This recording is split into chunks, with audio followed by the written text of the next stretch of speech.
Thank you, Rod. The final Wendy's Friday night game of 2014 and the regular season finale for the first place Calgary Stampeders and the 9-8 Lions from BC Place Stadium.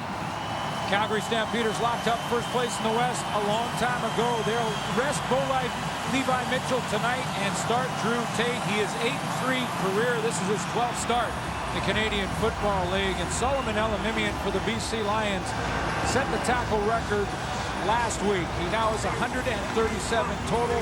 No player in the over 100-year history of the Canadian Football League has had more tackles than Solomon Elimimian in one season. Mike Benevides looking for a rebound and some positive momentum heading into the postseason after that 37-3 thrashing last week at Commonwealth. On the other sideline, another exceptional season for John Hupnagel's team, trying to avoid what happened here last year in the season finale when they not only lost the game but 3 starters in the process, en route to a loss in the Western Final 2 weeks later. Matt Walter back, Ricky Schmidt to kick off, and here we go on the final Friday night. And it will be Jock Sanders from the 14-yard line on the return up over the 40. And Rolly Lambala, the top Canadian for the BC Lions, in on the tackle after a 31-yard kick return. The Calgary starters to watch. There's Drew Tate, 2-1 as a starter this year. His last start in October against Saskatchewan. They get Marquay McDaniel back. He missed 6 games, is still their leading receiver, and Anthony Parker will move into Nick Lewis's spot. See a lot more game action tonight. Our starters to watch brought to you by Napa Auto Parts, where custom advice comes standard from the 44. Tate drops back, and now he'll step up, and an open man. Drew Tate got Joe West into Lion territory, and he just dropped at the 36-yard line. Elimimian comes all the way back to make tackle number 138, but it's 31 for Joe West. You got to know that Drew Tate is pumped up for this opportunity, get some more playing time, a little bit of game action, live game action. Game still means something to the BC Lions in the standings. Nice movement, getting out of the pocket and hitting Joe West. BC has not surrendered a first possession touchdown this year. Just 7 points on first possession drives. And a little juggle there. He steps out. They're going to rule incomplete. Joe West. Take a look at the BC Lions starters to watch on defense. Khalif Mitchell. What has happened to Khalif Mitchell? Trying to figure that out here this evening. Was a healthy scratch for 4 games. Missed a couple due to injury. Jamal Johnson will move in for Adam Bighill. We'll see a little of Alex Hoffman-Ellis as well at linebacker. And they get Dante Marsh, the veteran on the short side corner, back from injury. He missed 5 games. Different look tonight with 5 rookies who will see action, including Marcus Dixon, Chris Olsen, Rob Lohr. Up front, 2nd and 10, and the pass is complete. And there is Marquay McDaniel, a little stumble, but he has a first down, and that's the 18th second down conversion catch for McDaniel on the season, even with missing 6 games. Yeah, that's when you miss 6 games. You have to get your legs and your feet up underneath you again. And this is the nice route run by Marquay McDaniel. Finds a soft spot in the zone in front of Ryan Phillips, and then the Turk Monster gets him. He'll settle in. Quick start for Drew Tate. First down, and now on the ground for the former Lion, Martel Mallett. Rookie of the Year with BC back in 2009. Well, I mentioned he's still the leading receiver for the Calgary Stampeders after missing 6 games, and boy, are they happy to get him back a couple of weeks before the most important game of their year, which is the Western Final. I talked to Dave Dickinson about mid-season. With all the great weapons that Levi Mitchell and Drew Tate have had this year in Calgary, said he's our best receiver. All-around receiver, Marquay McDaniel is our best. And one of those starters that was knocked out last week or last year in the final. There's Khalif Mitchell with a stop on Drew Tate short of the first down. There's a flag down in the Lion end zone. Might have got a piece of the face mask. Good effort though from Khalif Mitchell. Major foul. Face mask. 93. Half distance. First down.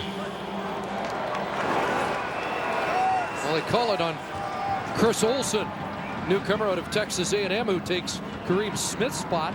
I think they got the wrong number. You Let's take a find look. out. This is Cleve Mitchell, and he's diving You to got make it. this play. And there's the face mask, the left hand No question. on Drew Tate.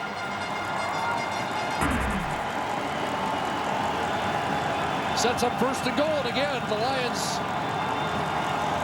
have been stingy. Opening drives into the end zone, incomplete. Intended for Anthony Parker. TJ Lee came on the halfback blitz, so Drew Tate recognized the blitz, wanted to get it to Parker, who was the adjuster, and Anthony Parker is coming on, but the blitz is going to come off the edge from this side, and it's going to be TJ Lee. Now, Drew Tate has that blocked up. He understands that, so he tries to go to Parker, broken up by the veteran Dante Mark. Drew Tate has rushed for a league-leading 10 touchdowns this year. Does he use his legs on second and goal? From the 6. 6 receivers out. Steps back, throws, incomplete. Was looking for Eric Rogers, although there were a couple of Stampeders in the neighborhood. Which is not a good sign No. offensively. You don't want two receivers standing side by side, as John Hupdingle makes a little note about that one, and one of these receivers runs the wrong route. Simple as that. And there's Eric Rogers. He's going to run that curl, and Jock Saunders comes out of there and he's in the same spot, and that's not what you want offensively. Got to spread out the field and make it tougher to cover those guys.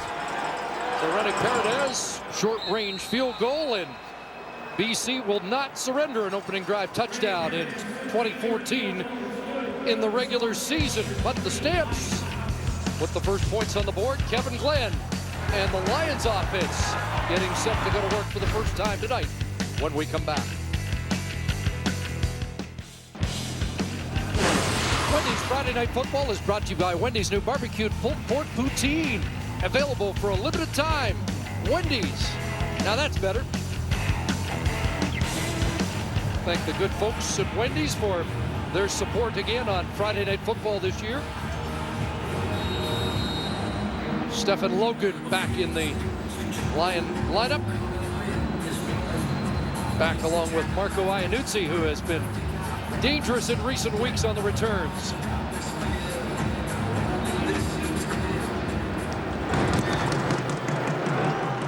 And it will be Iannuzzi. Up across the 30 to the 33, so 18 on the return. And Kevin Glenn, the former Stampeder, with a record of 5-11 against Calgary in his career, leads the offense out. Yeah, the goal for Kevin Glenn in this offense is to make last week against Edmonton go away. Those bad memories. It wasn't a good evening for the BC Lions offensively. They do get Stephon Logan back from injury. That should help in a big way. And how about Rolly Lambala? Congratulations, outstanding Canadian nominee for the Lions. Here's Logan, whips it outside, and has a first down and a lot more. Up to the 54-yard line with that burst. 9th in the league in rushing. And a quick start here with a 21-yard run. Stephon Logan's going to contribute offensively. You know that. His biggest game when he actually started top to bottom was against the Toronto Argonauts. He had 19 for 145 yards in that game. So when he's the feature back, he can get it done. 3rd in all-purpose yards, gets the ball again and gets it into Calgary territory as he drives it down to the Stampeder 50. How about the season for Sean Lemon, the Calgary Stampeders? 11 sacks leads his team, 5 tackles for losses leads his team. Speaking of leaders, Jamar Wall tied with Dexter McCoyle for the league lead in interceptions with 6. And Fred Bennett, last time they went and played the BC Lions out there in Calgary, he and Solomon Elamimian got into a little bit. That was a pretty good debate. Good viral. There's a good completion shot. Gore goes up to get it. Just his 3rd catch in 3 games against Calgary this year. That's 12 and a first down for BC. Sean Gore, they've got lined up outside at the outside wide receiver position. He's just going to sit out there. He's usually a slot back. Get up the field, run that dig route, get inside position on Fred Bennett. Only 7 first downs all of last week. Glenn throws and another completion. Ernest Jackson has a catch, and he didn't have a catch last week after back-to-back 8-catch games, monster games for Ernest Jackson. Well, he went 2 games with 344 yards and 2 touchdowns, and then against Edmonton last week, again, part of the whole sort of nightmare game for this BC Lion football team, did not have a catch. Blanked. Kind of brought back down to earth, and he wants to get back on the horse. Number 9, 9th in receiving, 11 there, 3rd first down of the drive. Glenn dumps it down to Logan, and he makes the first man miss, and that's a 4th first down. So more than half the production of last week already. 13 more for Logan. Stephon Logan's in the backfield here. He's just going to release, actually, sort of the 3rd read for Kevin Glenn. Glenn wants to go to the corner route to Ernest Jackson to the short side of the field. You can see him looking to his left. He doesn't like what he sees coverage-wise, so he comes back the other way, dumps it down, and Logan beats John Simpson. 2 back set, and Logan following rolling on the ball and dragged down by the forward BC line. And defensive tackle tonight, Brandon Jordan. 2nd down. Good talk yesterday with Kevin Glenn about the Edmonton game, and like most of the Lions, they were saying, you know, sometimes those kind of games happen. They kind of snowball on you. In fact, a couple of the players, including Glenn, were saying, you know, maybe it was a good wake-up call just before we head into the playoffs. We had won a couple in a row, faced Edmonton, get back and get focused. Hey, man, protect now. 2nd and 6 from the 11. Here comes the blitz. Glenn steps up and gets it away, incomplete. Wide open. Did have a man open in the end zone, but under duress, and the drive stalls in the red zone. Well, full blitz coming from the backside from Keon Raymond. He's going to come on that backside blitz. That's the first trouble for Glenn. He feels that. He's going to step up in the pocket, and I thought he had a throwing lane there. Just kind of gets tripped up because look how wide open Manny Arsenault is in the end zone. So Calgary had a short field goal on their first drive, and now Paul McCallum from 18 yards out puts it through, and the game is tied.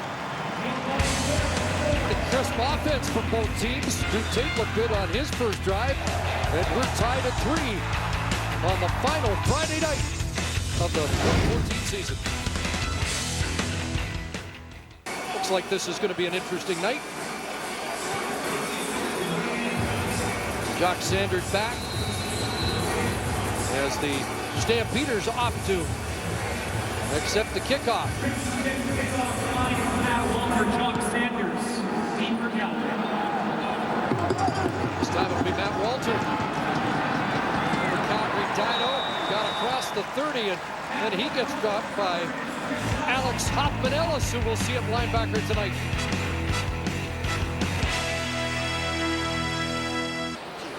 No John Cornish in the lineup for John Hufnagel tonight. With more on Cornish, let's join the head coach of the New Westminster Hayaks, 6-3 on the year, Farhan Lalji. Thanks, my friend, and Hall of Famer Chris Cuthbert. And good news for the Stamps and their running back, as John Cornish, I just had a chance to speak to him just before kickoff, and he says that he hasn't felt any concussion-type symptoms since the injury, and he's actually reluctant to call it a concussion. He said it was more of an inner ear balance type of issue, and it is completely unconnected with the concussion that he did suffer earlier this season.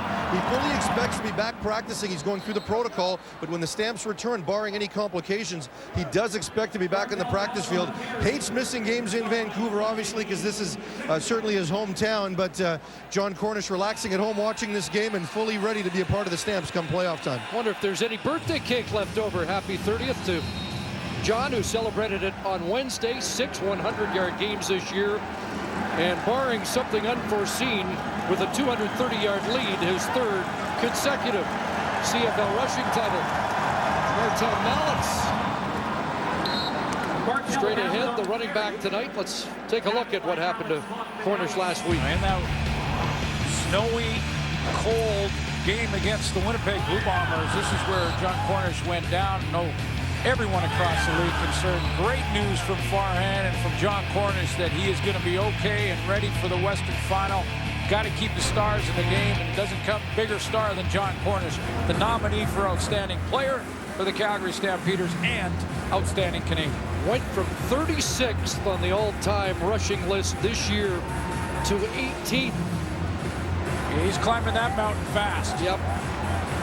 The only 1,000-yard rusher in the Canadian Football League and did it in 9 games. And has his sights on Normie Kwong as the top Canadian rusher of all time. He thinks 2 good seasons away. In the meantime, it'll be Martel Mallett and Matt Walter tonight. John Hufnagel's team has 16 100-yard rushing games in the first 17 games of this season. Run first football team. And why not when you have John Cornish in the backfield? And it doesn't drop off all that much with Matt Walter either. Plays very well back there when he gets called upon. 3rd and short. Brian Moniz is in. And a push forward behind Brett Jones, the top offensive lineman of the Stamps this year. Flag on the play. Usually in the offside area. Shane Bergman losing his Offside. helmet. BC, number 95. 5-yard penalty and it becomes first down. Marcus Dixon, the newcomer at defensive tackle, offside. John Cornish currently leads the Canadian Football League in rushing. In fact, has a huge lead over John White of the Edmonton Eskimos. Be his 3rd straight. Tied Johnny Bright. Mike Pringle had 4 consecutive, and Ray George Reed in Saskatchewan with 5 in the 60s. A rushing title likely in 9 games. Half a season's all he needed. 1st and 10. Nice pick to Mallett. There's Marquay McDaniel and Dante Marsh, who's missed the last 5. Makes the tackle on McDaniel, who again was hurt in the final game last year here and wasn't available for the Western Final. Watch what play action can do if you've got a good running game. Drew Tate right behind the goal post going with a little play action here. Watch how it draws the Lions right there. Lions coming inside. Linebacker Alex Hoffman-Ellis biting in on the run game, and Drew Tate had the choice to throw or run for 20 yards. 1st and 10. There's the pressure from Hoffman-Ellis. McDaniel the catch, and J.R. LaRose had spied him and brings him down behind the line of scrimmage. J.R. LaRose is holding his left arm. Looks like he's going to stay in. Close in a hurry. One thing I noticed right out of the gate, that Dave Dickinson is not wasting too much time getting the football back in the hands of Marquay McDaniel. He looked like he's the feature receiver tonight. Try and get him ready and prepared coming off that 6-game injury list for the Western Final. No Nick Lewis tonight. He gets the week off. 2nd down and long, and Mallett can't make the catch in open space in the flat.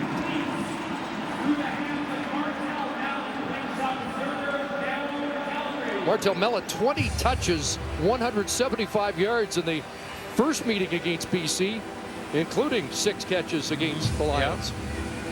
Yeah, it does it both well out of the backfield. Rotate in there with Matt Walter. Rob Baver. And just 1 big play return against this punt team all year long. One of the reasons that great accurate placement by Maver drops it in at the 2, and he's been doing that all season long. That's the 10th time he has punted inside the 10, and he has the Lions backed up when we return to BC Play Stadium.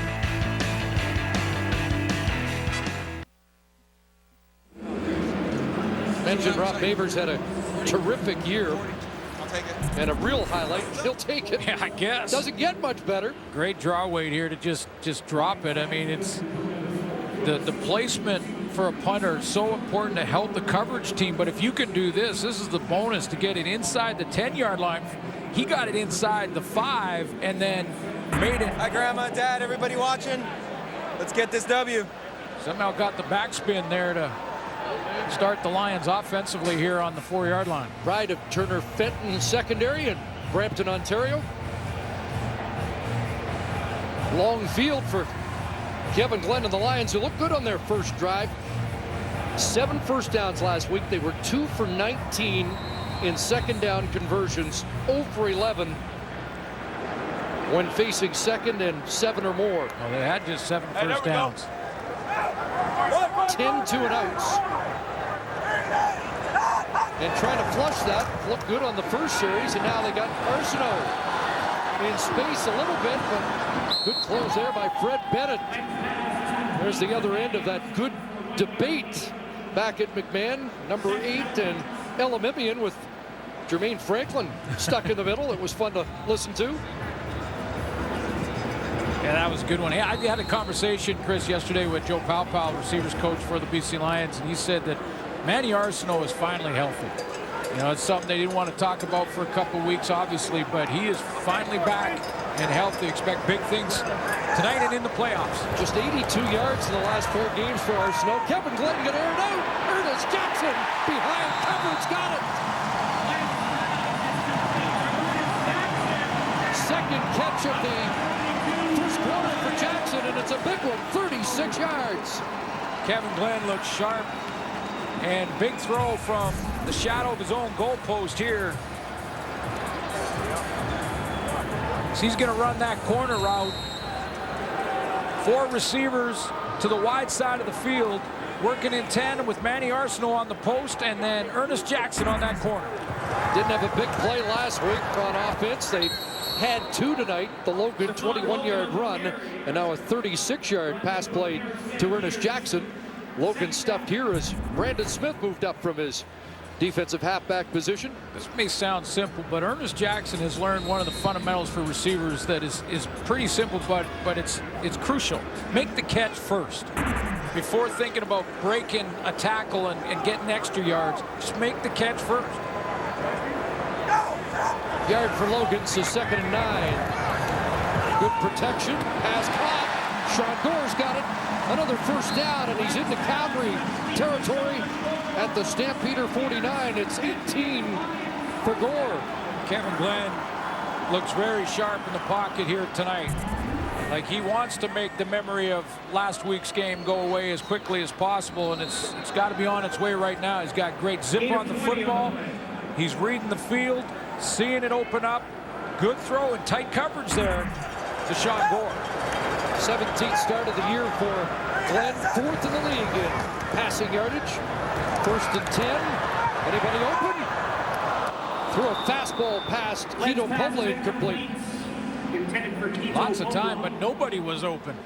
That was the issue for Glenn on that play. He had great time. A nice block on the backside by tight end Rolly Lumbala, who will head to the bench now, but plenty of time, and that time the Calgary secondary just locked down the 3-4 receivers that were in the routes. Good start for Glenn.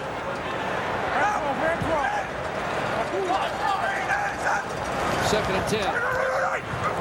Quickly looking for Jackson, who didn't track the ball. It was thrown behind him with Buddy Jackson in coverage. Kevin Glenn had to chuck it and duck it. He had to chuck and duck here because he had, I think it was Quinn Smith right in his face, defensive lineman on the stunt, and he just had to bail on the throw and about halfway through the release point. Looks like he's going to head straight to the bench and discuss some of the pass protections. Ricky Schmidt will look for the corner as Maver did, and this one will sail out of bounds a little further up. Let's see where they spot it. Looks like it'll be around the, well, they're still marching up. Is it going to be an illegal punt? It is. It went beyond the 20. They're ruling it out at the 21. So just a 28-yard punt. And they'll lose 10 on the penalty. So there's the difference between Maver, who drops it into the 2. Illegal punt out of bounds. BC, number 6, 10-yard penalty from where it went out. First down. And here is an 18-yard difference at the end of the punt. Important phase, and that's why Maver is the special team player for Calgary in 2014. And the Lions started on their own 4. Calgary started on their own 31. Big difference. Big to Mallet. Downfield. Open is Sherman Ocampo back in the lineup. He was KO'd in early October and is just returning a nice 20-yard pickup for the Sherbrooke product. Well, I love how Drew Tate has used Marquay McDaniel early in this game. Then he fakes it to him on that flat route and goes over the middle. Charbonneau Campbell. Final play of a brisk first quarter. From the 51, Mallett hits it right side and slices across midfield. Dante Marsh stepped up to bring down his former teammate. And that's the final play of an opening quarter that sees both teams move the ball pretty well and settle for a field goal apiece as the old rivals get reacquainted.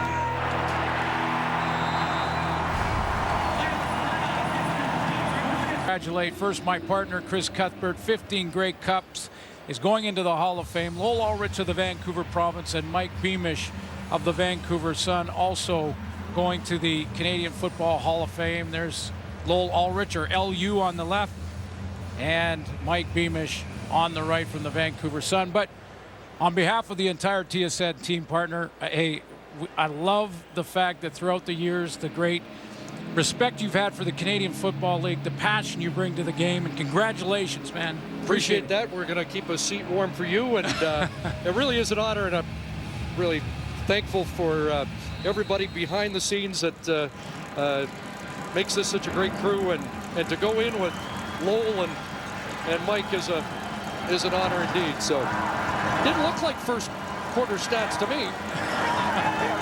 Yeah, we slipped that in there, but congratulations again. Well deserved. 2nd and 5. They're going back to Campo, and he made the catch.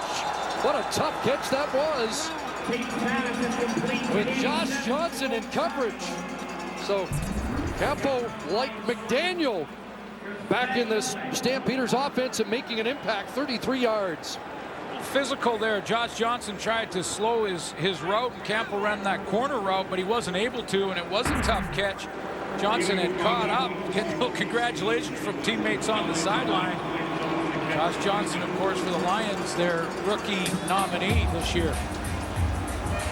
This has been next man up for Calgary at the receiver position all season long. And an endless list of guys making plays. Campo the latest. They think the sweep taped into the end zone. Rogers in the air. Touchdown.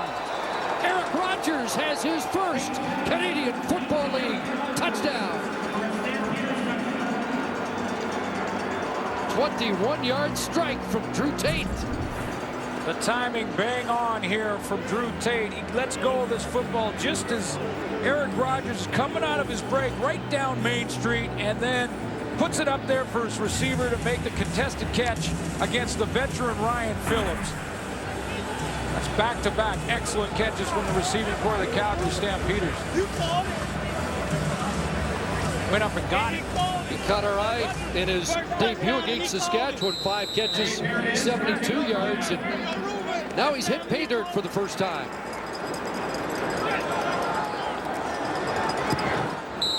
There it is, the extra point. It's a Stampeder lead early, second quarter, as Drew Tate from 21 yards away connects with Eric Rogers.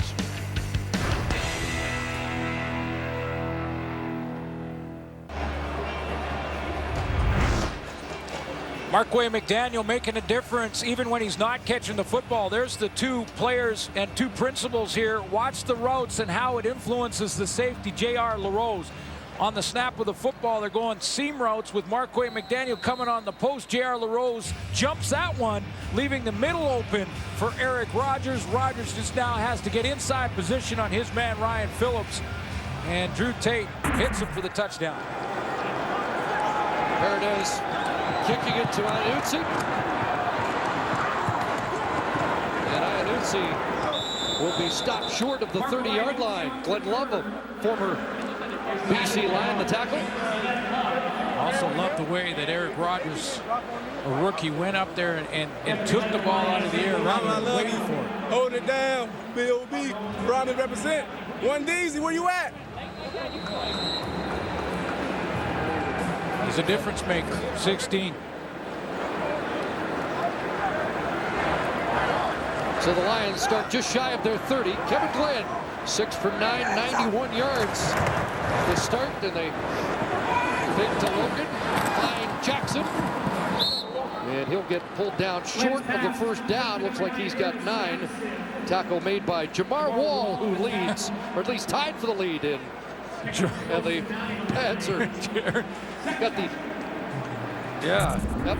Ernest Jackson, he's wrestled down by Jamar Wall here, and it sits the nice coverage there, just sitting on that sort of bang road back to the outside, and then pulls the front part of his shoulder pads right up and over. Got to get those straightened out a little bit. A new look. I thought shoulder pads were out in the 80s.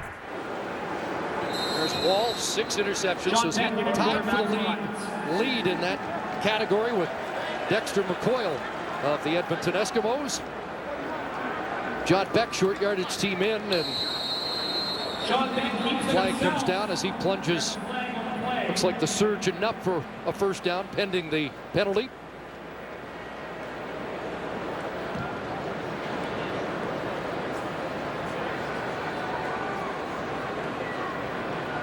Offside, Calgary's defensive line. 5-yard penalty results in a first down. So the Stamps don't give a yard, and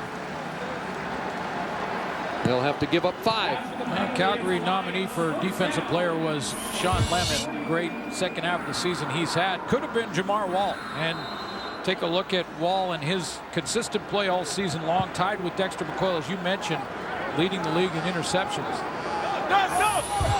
Juwan Smith, or Juwan Simpson, Brandon Smith also in the discussion. Logan, a nice burst back into Calgary territory.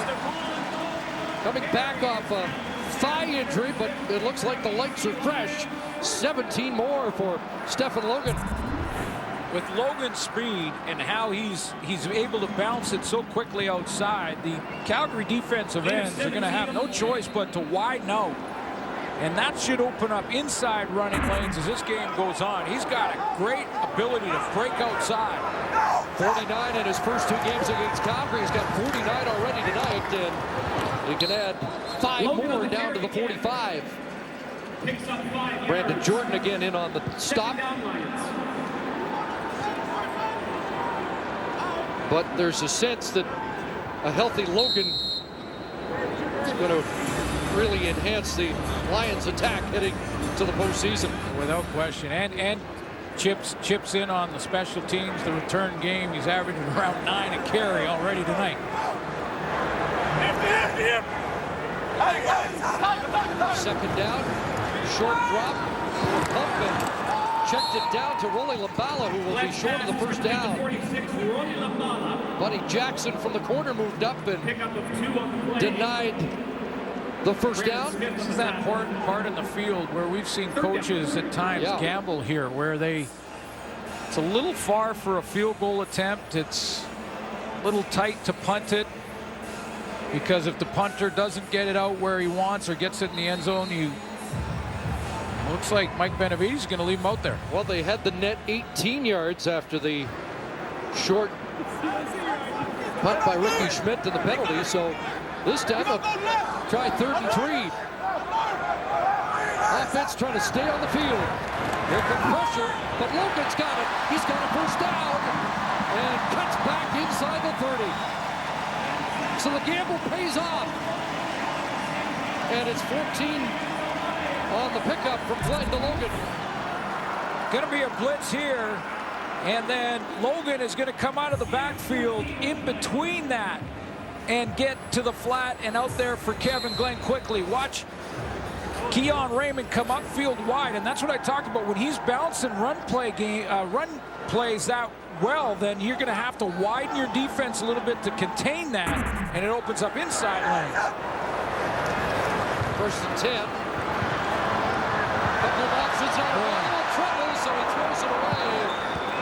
Incomplete as he made the line of scrimmage and wisely got rid of the football. Just back to the gamble. Great play, executed well. First down. Do you try it in the playoffs in the exact same situation next week? You got to see the situation. You know, how well does your offense, how well are they playing at that point? What's the weather conditions? Are you into the wind? Do you have the wind at your back? Could you make a long field goal from there with a strong wind behind you? All of those are factored in. Well, Jones made it's the right call if it works. I got you. Second and 10. Pressure. Glenn drops Sean Lemon. And that is going to tie a Canadian Football League. So the Lions get back on the football. Lemon a forced fumble. And it will be. Yeah, it'll tie Joe Mumford and John Grace. This will be his 8th forced fumble. Recovered by the Lions. But Sean Lemon, coming off the edge, has been so good in the back half of the season. And take a look at his last 4 games. He's had 5 sacks in those games and 4 straight forced fumbles. That's his 5th in a row in the 5th game. And there he is now tied with Joe Mumford and John Grace on a former Ottawa Renegade. What a year it's been for a guy that was discarded in Edmonton. What a year it's been for Paul McCallum.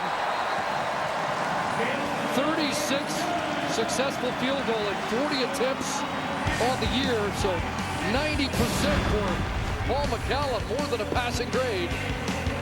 As the Lions cut into the lead, but Sean Lemon makes sure it's only 3.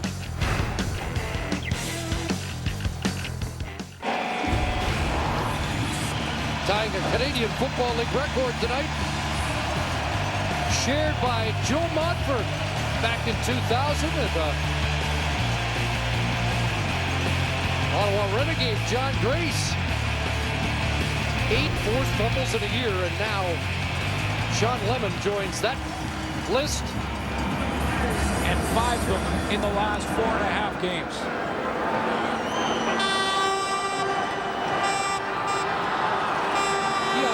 Take a turn on the kick return, and does a nice job bringing it out 34 yards. Let's check in with Farhan Lalji. Guys, one less option in the running game for the Stamps. Jock Sanders is not expected to return. Suffered an ankle injury, his left ankle, early in the first quarter. Tried to ice it. He's off the trainer's table now, but appeared to be in a lot of discomfort. Again, Jock Sanders not expected to return to this game, but he'll have plenty of time to get ready for the playoff game. And that's one of the reasons we saw Keon Raymond, but yet that's what Calgary's hoping to avoid. Everybody's hoping to avoid it in a game like this. And Matt Walter dropped behind the line of scrimmage for a loss. Jamar Westerman, who is out at defensive end tonight. Basically a completely reworked defensive line as Mike Benavides is going to rest some of his starters. Alex Bazzi, who after his 10 sacks this year wasn't the rookie nominee, went to Josh Johnson. But he'll rest Kareem Smith on the other end, also resting tonight. Eric Taylor as well. Second and long. And Ryan Phillips got another. Excuse me, it is Dante Marsh with the interception. What a quick close that was. And he picks off Drew Tate. Back in the lineup after missing 5. And anxious to make a statement. Dante Marsh has his 2nd of the year.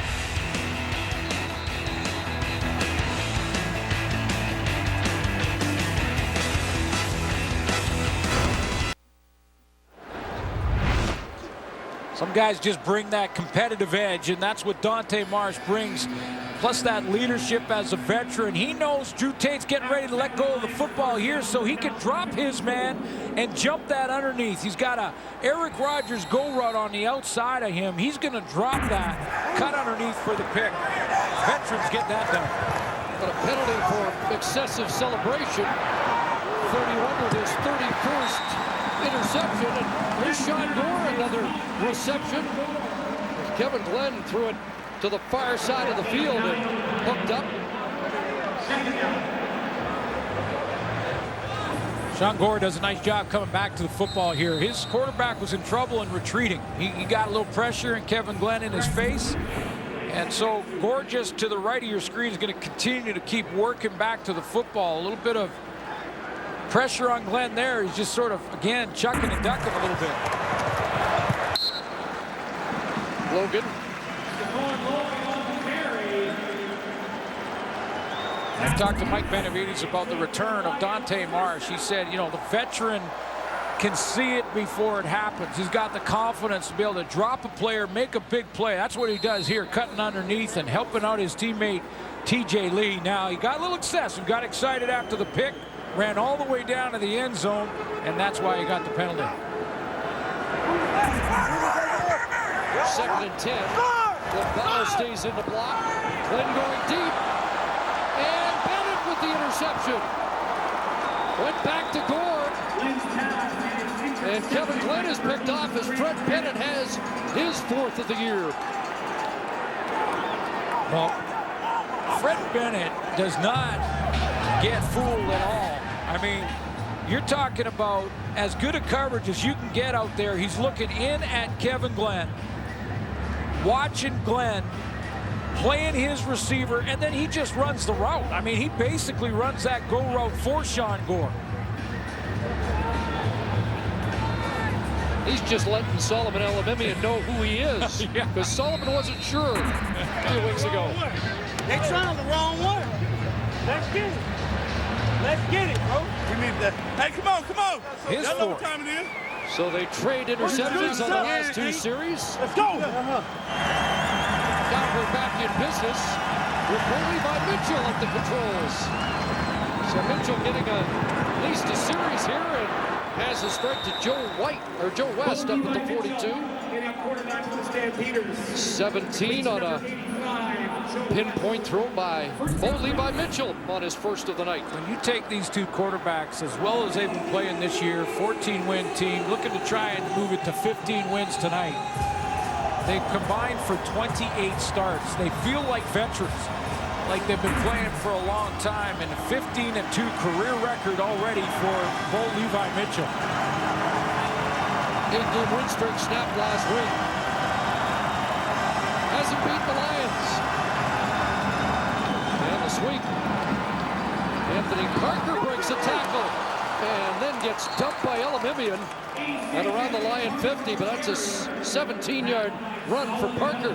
He's been coming on of late, getting a chance to play because Nick Lewis is out of the lineup. In the last 5 games, 16 catches for Anthony Parker. Become more of a primary target. He's going to see a lot more playing time tonight as they get him ready for a Western Final where he will be the type of guy, Chris, you know, when you expect the big name guys, the Marquette McDaniels to play well in the playoff, and one guy surprises you. I think that guy could be Anthony Parker. He's the emerging 4th-year guy that you've talked about a lot. Back in his hands again, bounced out by Ryan Phillips as we go back to the sidelines here against Farhan. Guys, you mentioned Dante Marsh has missed the last 5 games, and it's been a really roller coaster season for him. He had a knee injury, and then coming out of the bye week, he was basically suspended by the Lions for a week. They weren't happy that during the bye week, he went back home to Oakland to take care of some business. They felt as an injured player, he should have been there rehabbing. Marsh was not happy with the way the Lions dealt with it. He spent 11 years with this franchise. He said he's played hurt so much and produced for this team. He thought they could have dealt with him a little bit differently. Mike Benavides is making no promises about whether or not Marsh will play in the playoff game, but he certainly made a case for that with the interception tonight. Mitchell hooks up with McDaniel. TJ Lee, one of those young guys, got caught in the chase position. So it makes you wonder whether an 11-year veteran might be playing his last game here at home or whether or not it's just a bump in the road. I'm going to just weigh in my vote. That doesn't count when it comes to Wally Buono and Mike Benavides deciding on their lineup for the playoff games. I guarantee you that. But I'd want Dante Marsh in the lineup. He brings a competitive edge, a level of intensity that you can't match with some of these young guys. They're great athletes, TJ Lee and Ronnie Yell, but they're not Dante Marsh in that intensity level. First down, Mitchell's got the driving, and Martel Malik drops the football. So it's a couple in his vicinity tonight that he hasn't been able to grab. 2nd and 10. This about the right amount that you'd want to see Levi Mitchell, or would you prefer him watch tonight? I think for quarterbacks, it's great to get them a little playing time. And certainly, I defer to Dave Dickinson and John Hupnagel when it comes to those kind of decisions because they've played there, they've been there, they've done that. Give them a little time, keep them sharp, and then get them out. course, they got 2 weeks for the Western Final. And corner end zone, incomplete. And a flag comes down toward Parks in the end zone, interfering with Marquay McDaniel. He's going to get a screening call here. He doesn't look back, doesn't try and play the ball. He just tries to screen the vision to the ball. Marquay McDaniel just to the right corner of your screen here. Interference, BC, number 26. Foul occurred in goal. Ball be placed at the 1-yard line. Automatic first down. Wanchai going to shoot his right arm up. Now, if Court Parks looks back to the football and tries to play the ball, he's okay. But this is just screening. Lion coaching staff watching the replays, but And makes contact. no challenge, and the screen and the contact result in the penalty. Not play the ball there, just try to impede the receiver and block his vision. Now Mike Benavides He is going to throw the challenge. Does he turn the helmet enough to make it look like he might have been playing the football? You know, that third shot we replayed there, I think, is when his spotters noticed that there was a little bit of a turn. BC is challenging the previous play for defensive pass interference. That will be reviewed.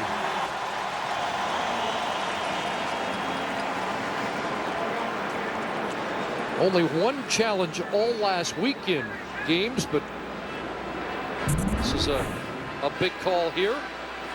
Only 5 times has a pass interference, defensive pass interference call been challenged that was a flag.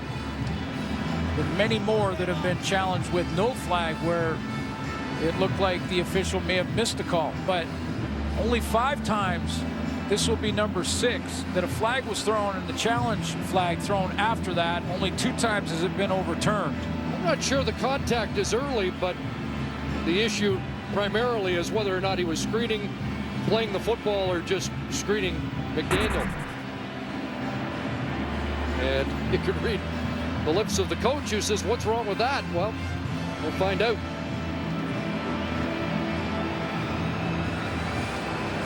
Either first and goal or third down.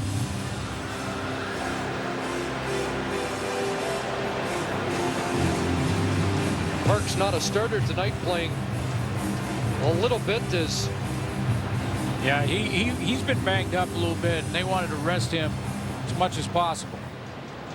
After review, there is not enough evidence to overturn the call. It remains pass interference.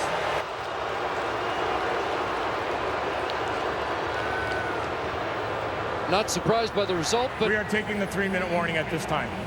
But worth the challenge. And so you hear Al Bradbury give the 3-minute warning. We'll step out here. First and goal, Calgary, when we come back. Something tomorrow at Tim Hortons Field, sold out.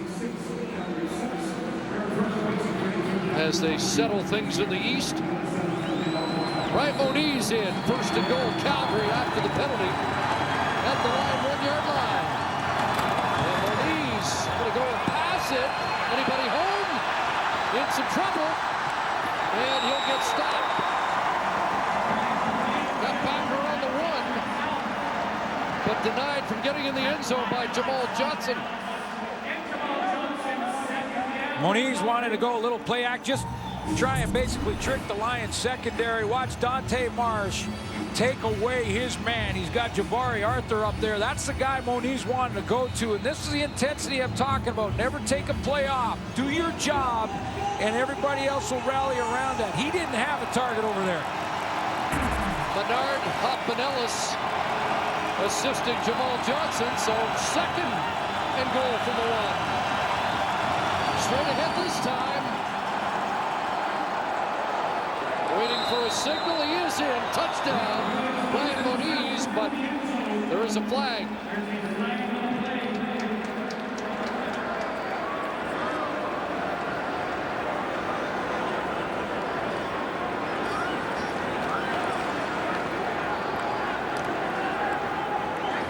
Celebration on. Looks like it's a Lions penalty.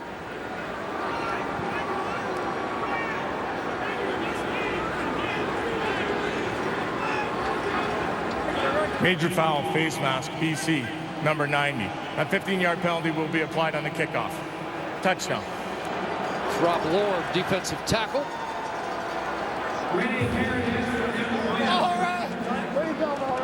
So good push. Good push, Chris, in behind outstanding lineman nominee, Brett Jones.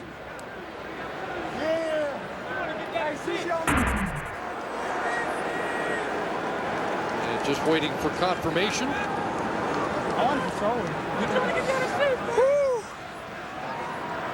And the touchdown comes at the end of a Bo Levi Mitchell touchdown drive engineered after the interception. Extra point is good, and the Stampeders up the lead to 11. 8 plays, 85 yards, and Moniz caps it. Didn't see the face mask grabbed. I didn't get the number, but let's take a look at this touchdown. Good push there by the front runner, and there's the face mask. You can clearly see Rob Lohr, Vanderbilt graduate. His left hand on Moniz in the face mask. I believe that Brett Jones is a front runner for outstanding offensive lineman this year. Nominee out of the Calgary Stampeders. First CFL touchdown for Brian Moniz, the rookie quarterback out of Hawaii. Have you looked outside? Bo Levi Mitchell, 4 touchdowns, and we mentioned Drew Tate with 10. So there's 15 rushing touchdowns from your quarterbacks this season. Thank you very much. He got you on the back. No, he laid down and cut me. That was bull crap. That's twice. Bull crap. That's twice. Dan Fader Kyle taking exception to a cut block as Iannuzzi brings it across the 20-yard line. Let's take a look at the Calgary Stampeder nominees this year. John Cornish, 2 categories: outstanding player, outstanding Canadian. Got to believe he's got a great chance at the Canadian one for sure. It could possibly be outstanding player. Darius Bowman and Solomon Elamimian may have something to say about that coming out of the West. And there's Brett Jones, who I believe is the front runner. You take a look at the Calgary Stampeders have given up the fewest sacks this season, and their running game leads the Canadian Football League at just shy of 150 a game. Ernest Jackson a catch. There is the suggestion that if you only play half the games, is that enough? Well, if it's enough to lead the league in rushing, then maybe it is enough. Yeah. And I'm with you with Brett Jones. Cedric Cunningham, you saw on that list, not in the lineup, injured and unavailable tonight. Nice catch by Logan, and scrambles for a first down. He's been good tonight. That's a good sign for the Lions, who of course are without Andrew Harris and have been for quite some time. And Harris remains 4th in the league in yards from scrimmage. That's how good a season he was having. One of the nominees, outstanding defensive player, Sean Lemon. First down, the fake to Logan in the flat. Arsenault will step out in front of Wall at the 39-yard line, and that's 6. But Sean Lemon has been a big story for the Calgary Stampeders on defense and their head coach, John Hufnagel. Well, we saw an athletic guy that got 5 or 6 sacks up in Edmonton, and he was on the street. So to me, it was a situation where, let's bring him down and see what he can provide. Last year was a tough year for him because, he was playing behind Charleston Hughes and Cordero Law. He's in my office every other week saying, "Hey, coach, I want to play," right? But his patience has paid off. Earned his playing time this year, hasn't he? Well, tough to crack the lineup when you're behind Cordero Law's San Diego Charger right now, and Charleston Hughes, maybe one of the best, if not the best, rush end in the CFL. And Sean Lemon had to wait his turn. When he got it, take full advantage. First down catch by Sean Gore. Pobla's got another first down as he steps out beyond the first down sticks. to say the start of this drive for Kevin Glenn, important for him to just get in field goal range and try and answer some of these Calgary points of late with a field goal before half. But he's got a chance now after a couple good plays down the field, a couple first downs, to look for more. 15 of 20 in this first half for 167 yards. First down, looking for Arsenault. Got it! Manny Arsenault, touchdown!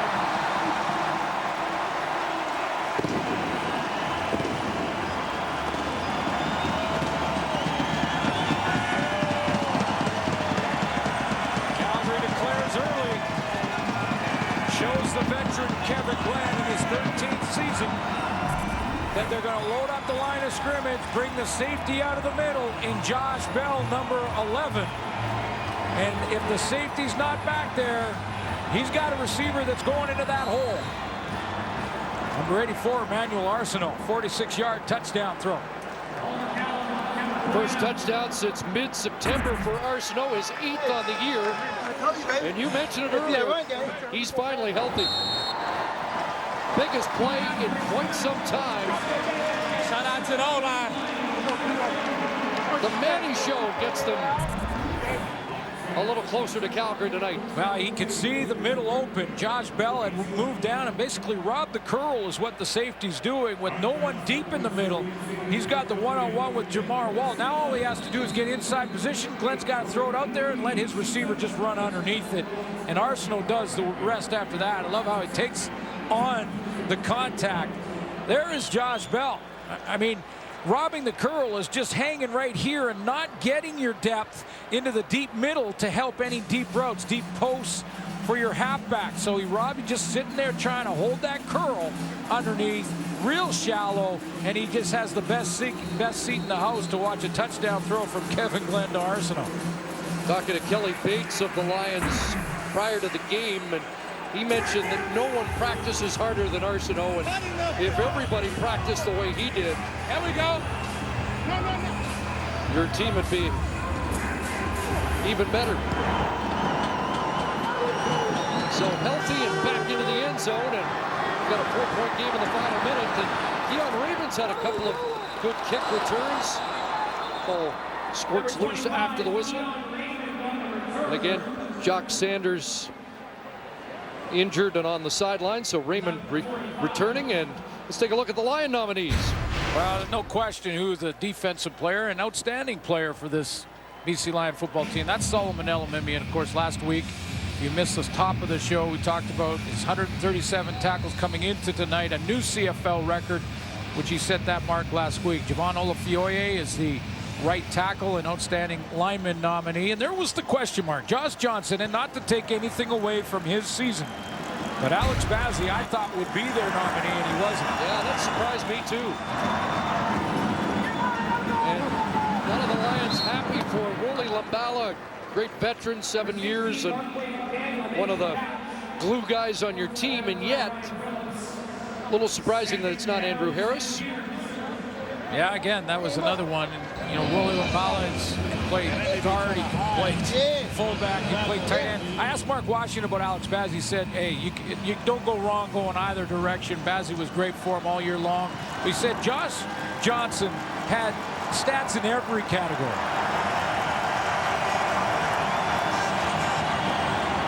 Second down, Mitchell got McDaniel in behind J.R. LaRose. Dragged down by Josh Johnson. Marquay McDaniel has made quite a return to the lineup for the Stampeders. A 36-yard catch from Bo Levi Mitchell, and he's over 100 for the game, and third time this season. Again, a corner route for Marquay McDaniel, working on that Josh Johnson rookie nominee. Nice move to get him all twisted around, and that's too far for J.R. LaRose to get to. That's a corner right. Safety can't help you there. Boy, what a boost McDaniel gives the Stamps, and now into the end zone. Touchdown, Rogers got another. Eric Rogers double dips. It's a 24-yard touchdown. One from Tate and one from number 19 who doesn't look bad, Bo Levi Mitchell. Now we're getting ready for playoff football. This is back and forth. Kevin Glenn to Manuel Arsenal, and right back the other way. Calgary strikes quickly. In between J.R. LaRose and Dante Marsh, and Eric Rogers, keeper.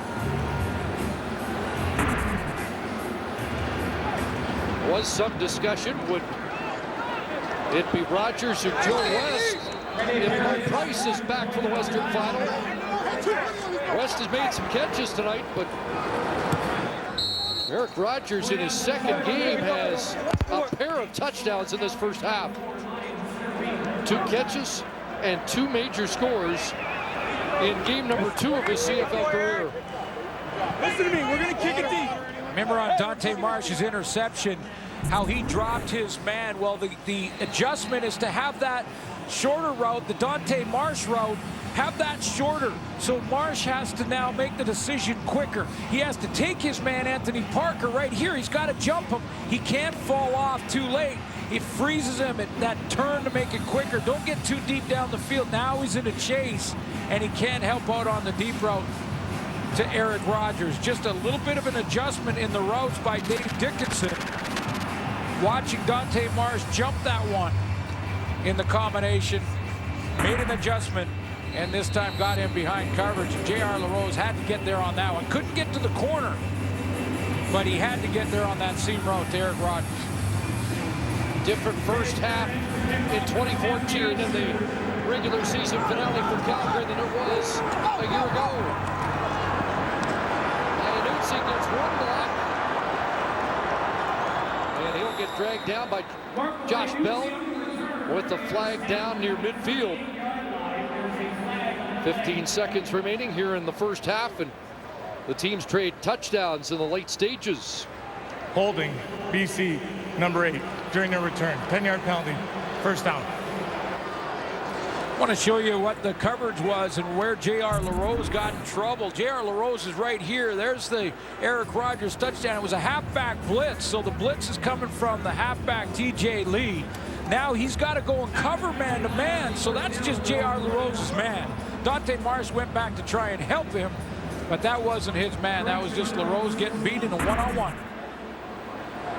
Well, the Lions, who this year 6 times did not concede a touchdown in a game, have given up 7 in the last 6 quarters. There's a heavy hit by Jawan Simpson on Stephen Logan. Yeah, I asked Mark Washington about that yesterday, and just, what happened was it just everyone took their turns in Edmonton. He said it was basically that, just a real lack of execution, and we didn't play with the same level of intensity. That's why we're resting some defensive linemen for the playoff run in a week. But it's got to be of concern. 6 times this year, they shut teams out. No majors at all. Final play, first quarter.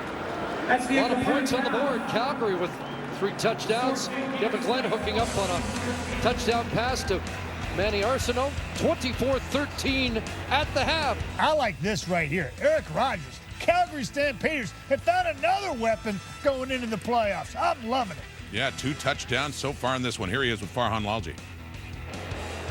Quite the first half for you. You got into some pretty good matchups for a pair of touchdowns there. Oh, yeah, just take advantage of the opportunities Bo and Drew give me.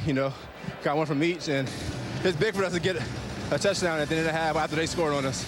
So how much of a momentum change was that for you guys? It's big because, they think they got the momentum back by scoring, and we go down in 40 seconds or whatever and give it right back to them. So give them a little something to think about over halftime. I know there's a debate about whether or not you're going to get in the Western Final or whether it might be Joe West. You think you made a case for yourself here? I made a case to come back out here in the third quarter and keep playing and keep making plays. Thanks for this. All right, appreciate you. We got to show what we got, baby. BC Lions, baby, at the BC place. Let's do it, baby. It's Friday Night Football. Yeah!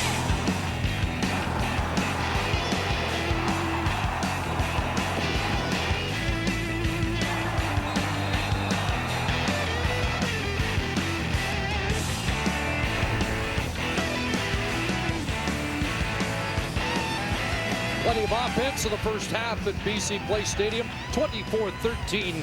Calgary with the lead as we head to the third quarter. But first, to the sidelines here again, Farhan Lalji. Kevin, 1 first down in the first half last week, 14 first downs in the first half here. What's been the biggest difference? Just moving the ball well. Everybody's in sync. Offensive line is giving me a lot of time to throw, and I'm finding receivers. You know, I wish I could have had that one pass back, but we got another second half to get this thing done.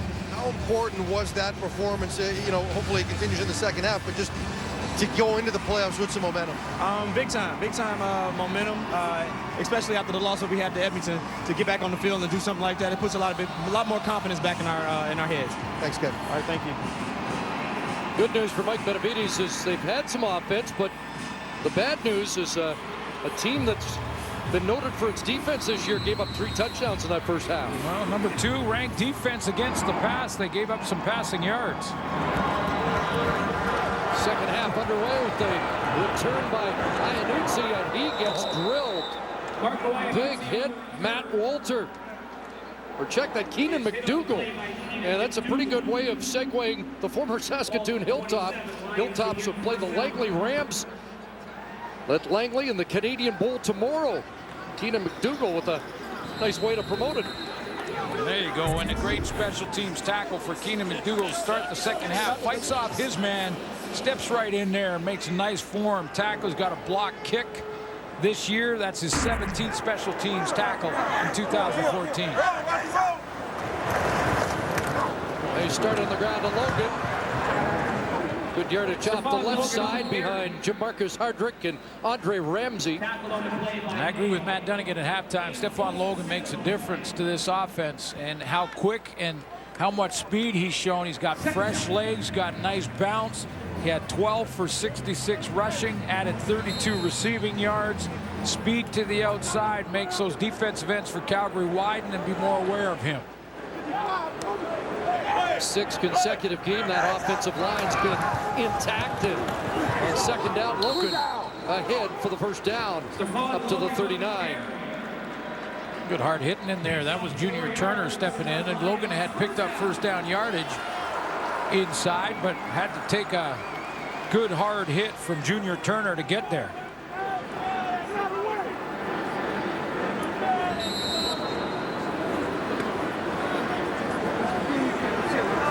Big difference in first down production this week compared to the game at Commonwealth.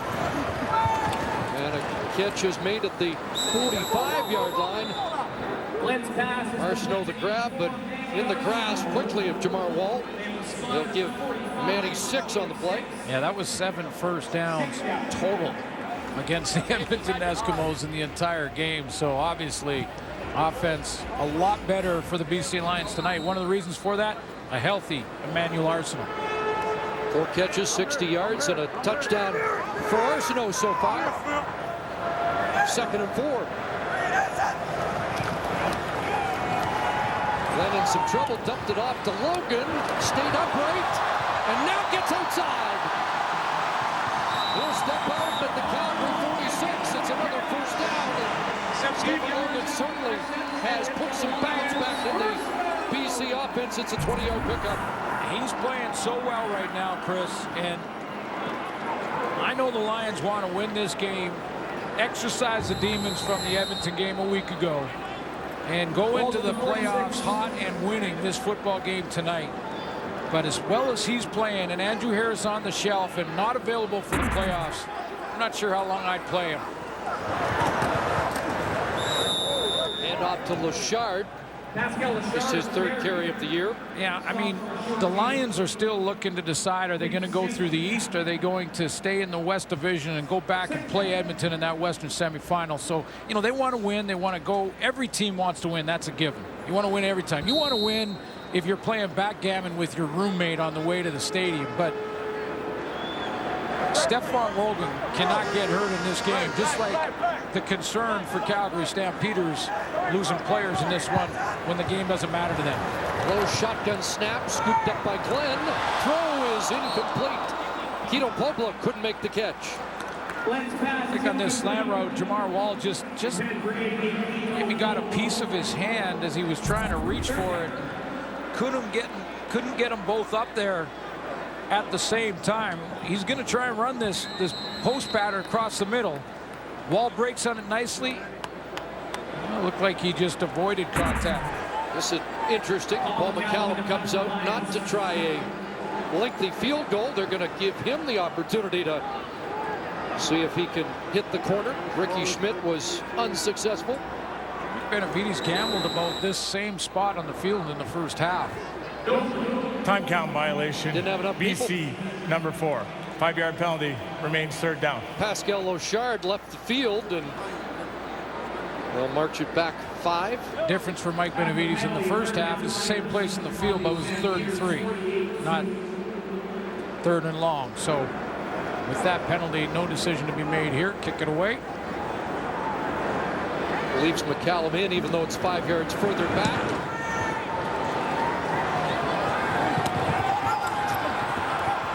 .38-yard kick, and Anthony Parker on the return brings it back 8. And we'll see the Stamps come back on offense. It looks like Bo Levi Mitchell, who was very sharp in that second quarter. Yeah.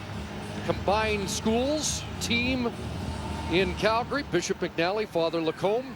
Program's been going since 2006, and Herbie Fabian of the BC Lions, an alum. I went from the high school there in Calgary right to the U of C, and may see him in this second half.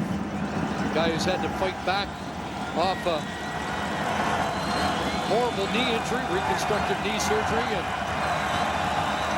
over that offensive line for the Lions. Bo Levi Mitchell stays in, and Joe West has the ball. He gets cut down. Ronnie Yell, ball came loose. And West able to come up with the football, 4-yard pickup. Ruled him down by contact before the fumble. As he hit the ground on a nice hit, nice low hit from Ronnie Yell. I think there was any question when his forearm hit the ground, that's what caused the ball to bounce out. A couple of touchdowns on interception returns for Yell, including one at McMahon in a Lion victory. 2nd and 6. Hasn't been much pressure on Mitchell downfield, and incomplete. It should have been intercepted. The man who only has 1 career interception, and I don't think ever played receiver. No, this is not J.R. LaRose's game. I mean, he will look for the hit first, and that's what he's done. The former Edmonton Husky. I mean, he's got this baby lined up in the middle of your screen, almost like it's a punt return. All he's got to do is make the catch, but he has fought the ball his whole career when it comes to this part. He'll play and he'll be physical, and that's what the Lions like about him. But 1 interception, that was October of last year in his 9-year career. First 2 and out of the game for Calgary. They're going to call no yards. Flag comes down unless there was an illegal block. Iannuzzi fielded it, and as he caught the ball, the flag comes out. So we'll let Al Bradbury confirm it.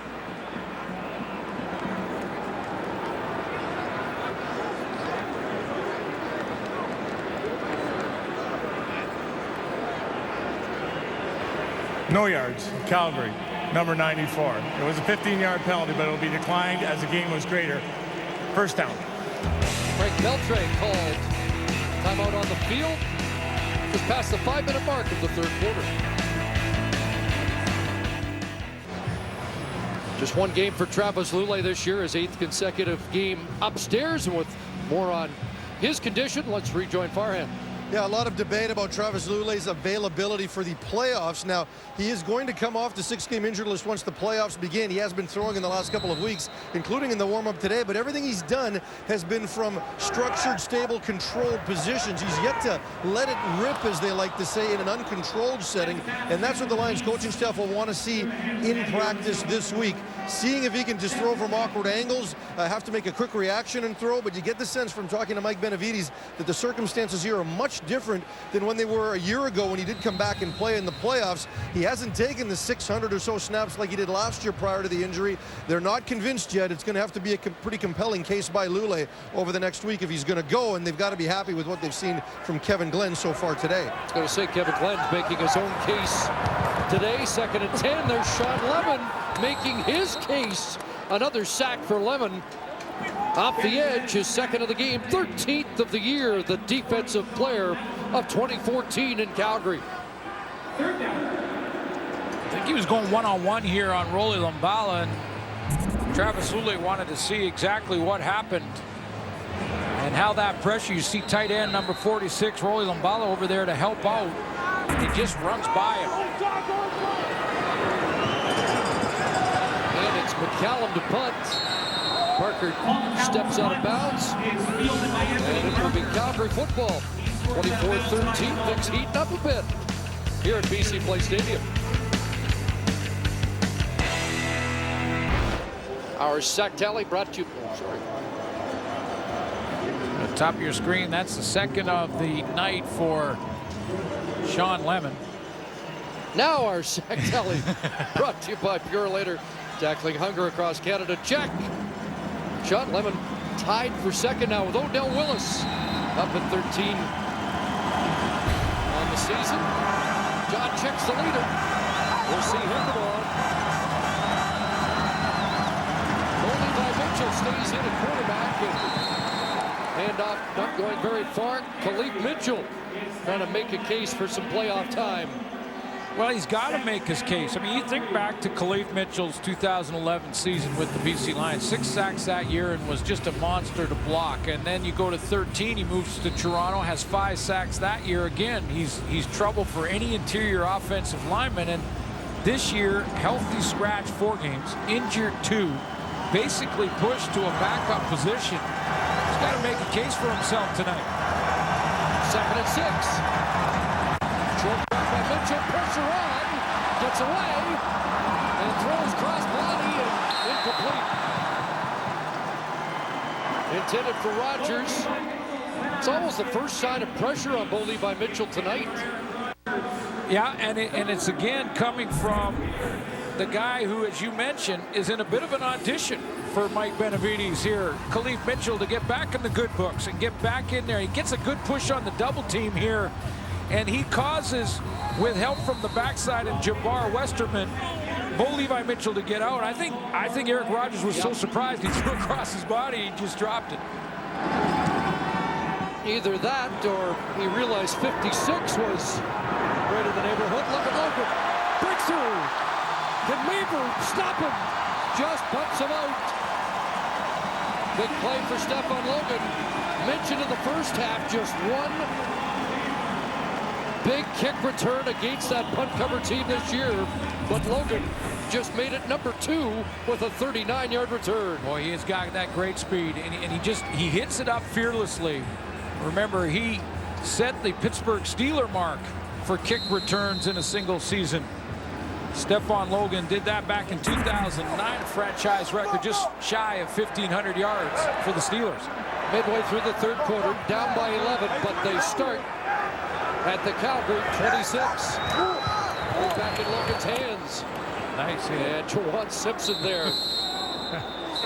That's how you slow a fast guy. You get to him before he gets started. When those feet get going, it's difficult. And this time, Jawan Simpson said, in order for us to stop him, and as quick as he is, get to him at the line of scrimmage, straight to the hole, step in there. That's great middle linebacker play. Another great year, 7th year for Simpson, played every game, as has Josh Bell, Brandon Smith, Jamar Wall, Fred Bennett on that Calgary defense. 2nd and 7. Glenn under pressure, got it away quickly. Another catch for Sean Gore, wrestled down at the 20, short of the first down. 5 for Gore on the night. And McCallum likely to come on, although there is a hesitation. Is there ever? At the BC Lion sideline. I don't think there's any decision to be made at this point. In the 3rd quarter, you take the points, you're in field goal position, but there was a second there where Mike Benavides kind of looked to his bench. And well, the difference when they went 3rd and 3 and converted was it was out of field goal range, or at least it would have been a long and dangerous attempt. This from 27. McCallum playing in his 325th game, and he has nailed another. So he's over 90% on the season. Another great year for the old Beck. 3 tackles for Solomon Elimimian tonight. 140 on the year as he continues to up his record. And a lot of people asking, is he the MOP for 2014? He's done something that's never done before on an outstanding defense. I mean, you just look at the history of the game. He is making plays all over the field, dynamic plays, and it's not like he's out there a ton. I mean, our defense has been really, really good, and he's a big reason for that. And you know, he's made history, and when guys make history, I think that should elevate them to the top. When they're making their teammates better, Solomon makes the guys around him better, and that's why the defense has been what it's been for most of 2014. 6 times 10 tackles or more, twice against Calgary this year. 20 tackles in 2 games against Calgary, 23 now when you consider what's happened tonight. And 140 continues to pad those numbers in this final game of the regular season. 10 past the record set by J.C. Sharon. Good return here for Keon Raymond, and he's had a few good ones tonight. I think it's a tough vote, and I'm still not sure. It is a very tough vote. Darius Bowman has had a great season, leading receiver all year long in a lot of categories for the Edmonton Eskimos. But Solomon Elimimian, in the year of the defense, really, the year of the defense and the running game, to get to 140. It was their worst game of the season defensively last week against Edmonton. He had 12 tackles. He didn't just break the record, he blew by it. It was a bittersweet game for Elimimian to make history in such a lopsided loss. Levi Mitchell's been hot. Marquay McDaniel has the catch at the Lion 45-yard line, taken down by Cord Parks, but that's 23, and does Mitchell look sharp? Solomon Elimimian went on a blitz that time, was blocked up nicely, so it gave Bo Levi Mitchell a chance to go to Marquay McDaniel. He's such a smart receiver, plays the game from the shoulders up. I mean, great athlete as well, but he knows where to go and how to get there and how to get there quickly. He's now well over 100 yards, had 108 yards in the first half alone. Coming back off a broken hand, but legs are fresh. He looks sharp. Matt Walter looks like he might have gone the wrong way there, but up to the 41, close to 4. 109 yards, his first 100-yard game as a pro last week in the loss against Winnipeg. Is this the last 4 minutes of the game for Bo Levi Mitchell is my question. And do they have Drew Tate start the game, play the first quarter, Bo Levi play second and third, and then back to Drew Tate, who's had his helmet on basically the whole time and has tried to stay loose on the sideline while it's been Mitchell on the field. Second and 5. And 4 receivers to the right side. Now Cote stays in, releases, and the catch made by Rogers. Another first down as Eric Rogers continues to build his case for postseason play. A couple of touchdowns, and he moves the chains here with 16 more. 2 touchdowns in the first half. If you're just joining us, for number 80, Eric Rogers. And you mentioned off the top, there's sort of been discussion that he is auditioning with Joe West here in this last game to decide for John Hufnagel who he might put on the roster for that West final. Take a look at the 2 battling. It's so far been Eric Rogers winning that battle. Of course, they lost Mo Price on the last play of the game last week against Winnipeg. His status still a little unclear. Now steamboats. David Menard in pursuit. And Mitchell throws incomplete. Bo Levi Mitchell is pressured on the play. Nobody open for Bo Levi Mitchell that time. That's why John Hufnagel's philosophy when they locked up first in the division was we got to continue to get better. When you look at Hufnagel's record over the last 2 years, 28-7. I mean, phenomenal record, but it's the championships that you've got to start to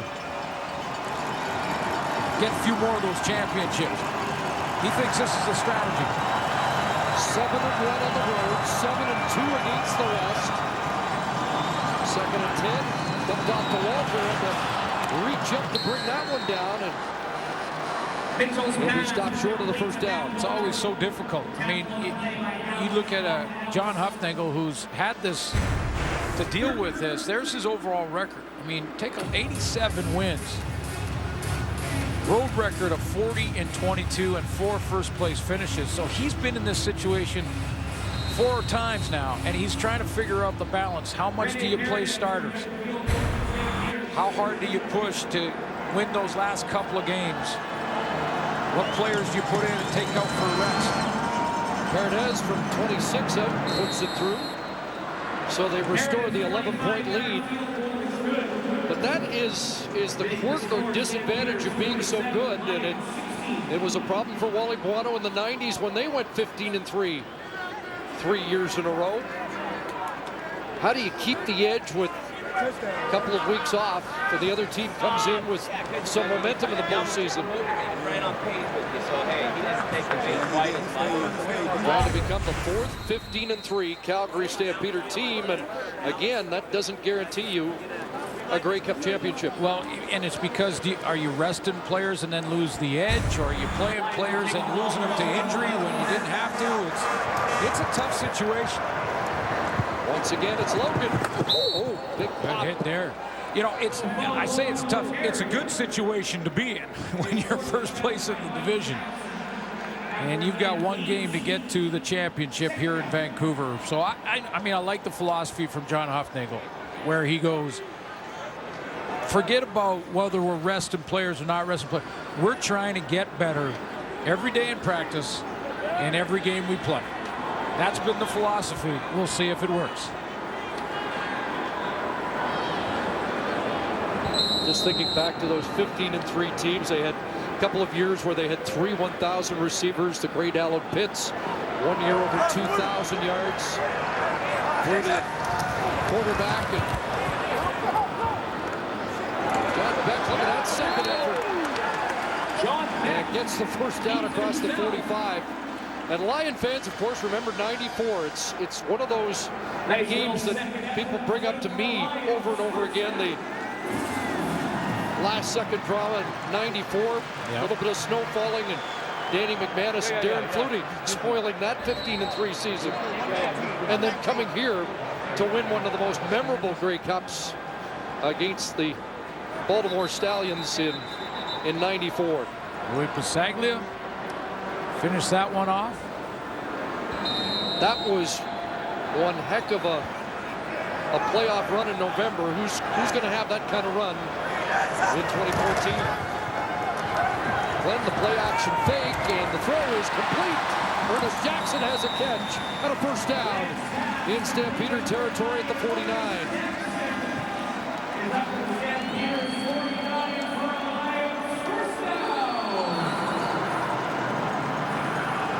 This is about as sharp as I've seen Kevin Glenn, even in the wins against, you take the wins against Ottawa and Winnipeg, this is as sharp as I've seen Glenn.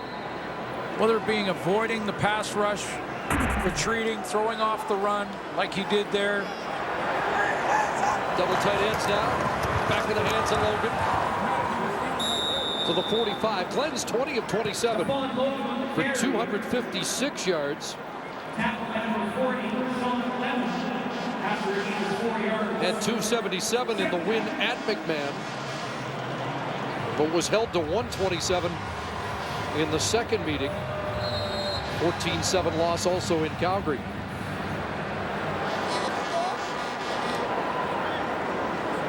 So the final play of the third quarter, barring a penalty, Lions 2nd and 6.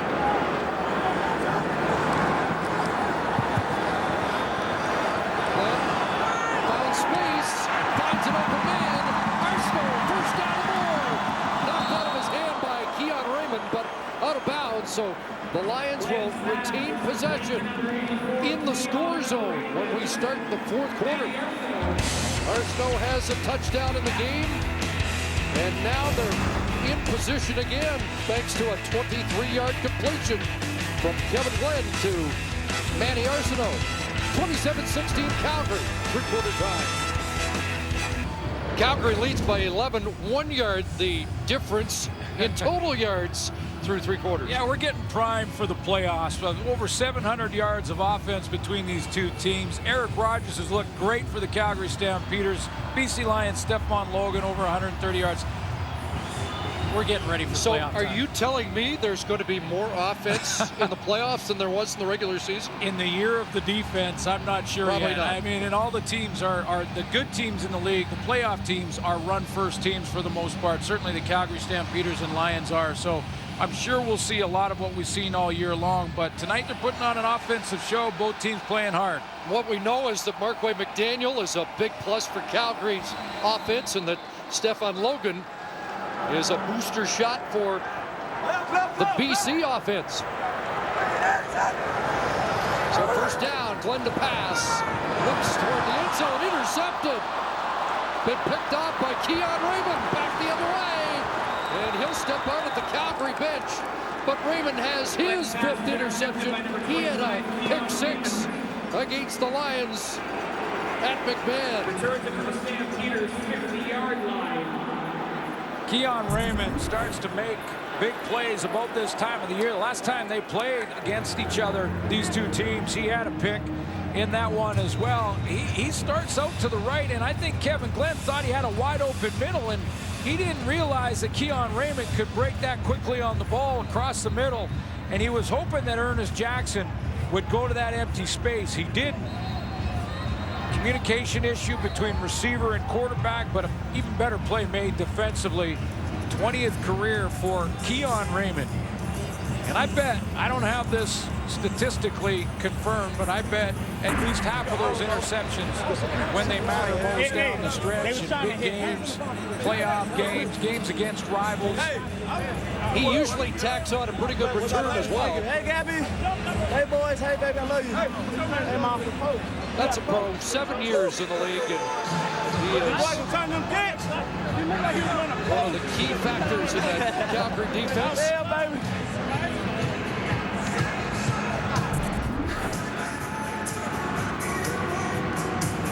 I'll let an old DB, I'll drink to that.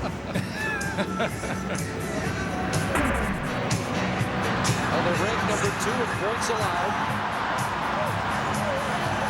Boy, for Kevin Glenn, he didn't see him hiding over there to his right.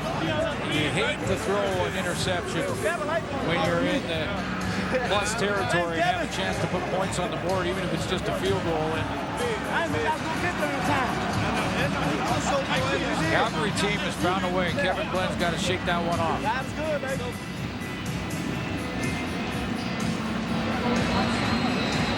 Stampeders 3rd in the league in takeaways. And the Lions actually the leaders in fewest turnovers coming into this game. Now up to 29 on the season. Mitchell stays in. Play action fake. And there's Joe West loose on the far Mitchell's side. pass is complete Into to Lion Joe territory. West has another catch and 16 on that pass from Bo Levi Mitchell.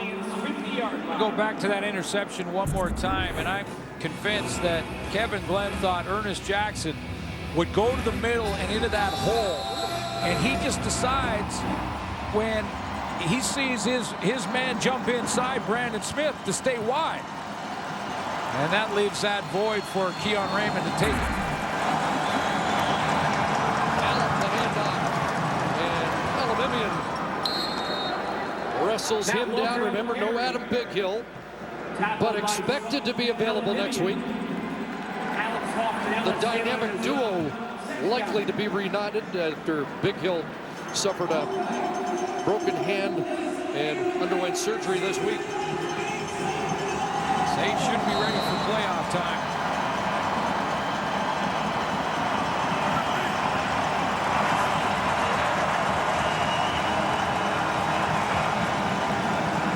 Fans exhorting Alabamian here. It's 2nd and long. Mitchell stands in. Defender fell, and that gave room for Rogers to make another catch. And another Calgary first down. Dante Mars was that defender. I don't know how John Huffnagel's going to be able to take Eric Rogers off the roster. I want to know how he keeps finding guys. Yeah. One-on-one with Dante Marsh. Dante got a little bit late and a little casual getting up in his press coverage. Was in good position, then you saw him slip. So Mitchell over 200 yards passing and didn't play in the opening quarter. Thanks to Mallet, and that one nearly picked off. The newcomer Alex Hoffman-Ellis got a hand on it out of Washington State. He's been with the team all season long, and a lot of the Lions personnel were anxious to see what he'd do in live action tonight. Yeah, you know, I talked to Solomon Elimimian about Alex Hoffman-Ellis, a Washington State guy with a good resume, 33 starts at Washington State, had 178 tackles over that time, and also a few picks, almost had a chance at one there. And Solomon Elimimian said, oh, don't worry about him, he's going to be just fine. 2nd and 10. 4 receivers wide side, flag, and whistles sound. Khalif Mitchell, we wanted to get everyone's attention, including the officials, and say someone moved on the Calgary offensive line. I'm going to ask you, Coach Cuthbert. Procedure, Calgary, number 63, 5-yard penalty, remains 2nd down. Are you rolling the dice, leaving Levi Mitchell out there? Yeah, this deep into this game. I'm curious. Pierre Lavert too is in the game, and he flinched there at right guard. We made that point last week about Mike Riley, and that situation apparently is unclear for tomorrow and maybe beyond. He does look good. That McDaniel, who gets wrestled down, ball loose. Do they tip it up or not? Were the Lions last to touch? They're trying to help the officials over there. Tackle made by T.J. Lee on Marquay McDaniel. He's the guy who pulls it out. It's out and on the ground. That's a clear fumble. Now, did Ryan Phillips? No, that bounced on the white stripe before he got there. Did T.J. Lee give it a push? Had it hit the foot going out, might have been line football, but Calgary retains possession, and Paradise with the field goal attempt that is through. So Rennie Paradise on the mark from 41 yards out, and it's 30-16 Calgary. Mark, 4th quarter, Rennie Paradise has made it a 14-point lead, and he's going to not let Dante Marsh get in his kitchen. Yeah, no, get out of my kitchen. And good on Al Bradbury for not throwing the flag there. Just calming things down. Tell Paradise, hey, you're not a linebacker. Kevin Glenn in some trouble. And he'll throw it away to save the sack with Brandon Jordan putting on the heat.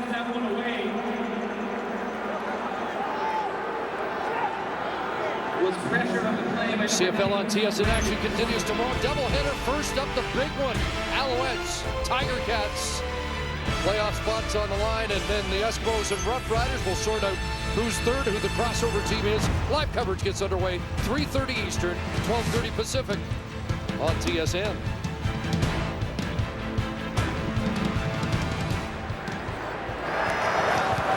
Draw play on 2nd and 10, and Logan shoots through and has a first down. He's run well tonight. Junior Turner the tackle, but not before Stephen Logan hits the 100-yard mark for the 2nd time this season. He's at 101. Looked real good tonight. Real good. And they're running a lot off that left side. Jamarcus Hardrick, left guard. Maybe over the last 4 or 5 games, their best offensive line. Logan again across midfield, and an ankle tackle there to save more damage. 12-4 for Logan. Rolly Lombala is going to lead the way from the backside of the play. He's going to lead the way and come up and open it up for Stephon Logan. Nice kick out on Juwan Simpson right here, the middle linebacker.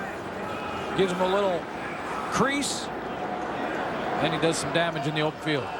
Jamar Wall to tackle that Lambala block, one of the reasons he's the top Canadian. Pass underneath, and now Rolly's got the football. Dropped at the 50. Be dangerous on these plays because sometimes defensively you forget about the fullback or the tight end, especially when he's been blocking all game long. That time the Calgary Stampeders weren't fooled, but 12 catches. He's got a long of 25 on the season, and he could be a sort of a secret weapon in the playoffs. Double screens, getting him out in the flat. Once he gets that downhill speed going too, he's a load. Should the Lions lose and the Rough Riders win tomorrow, BC would be the crossover team. On the road in any event, Logan, another first down, tripped up by Jawan Simpson that time. Seems to me that when Calgary, when Stephon Logan gets into the open field, the way Calgary's getting him down and on the ground is by diving and just kind of tripping him up. They're not getting a good piece of Stephon Logan. It's kind of like these desperation dives, or he's breaking a bunch.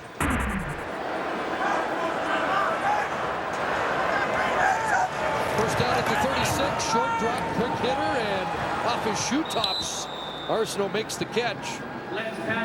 Lions 4-4 right now at home. Keon Raymond on the tackle.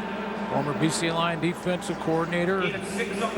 Tough decision for Wally Buono and Mike Benavides going into this year to a great coordinator go and go with Mark Washington. I think both teams won in that exchange. 2nd and 4, and Glenn in trouble, and he'll be dropped. Quinn Smith has his 2nd sack of the year. Rookie out of Concordia, but shaken up on the play, and he's going to have to take a knee.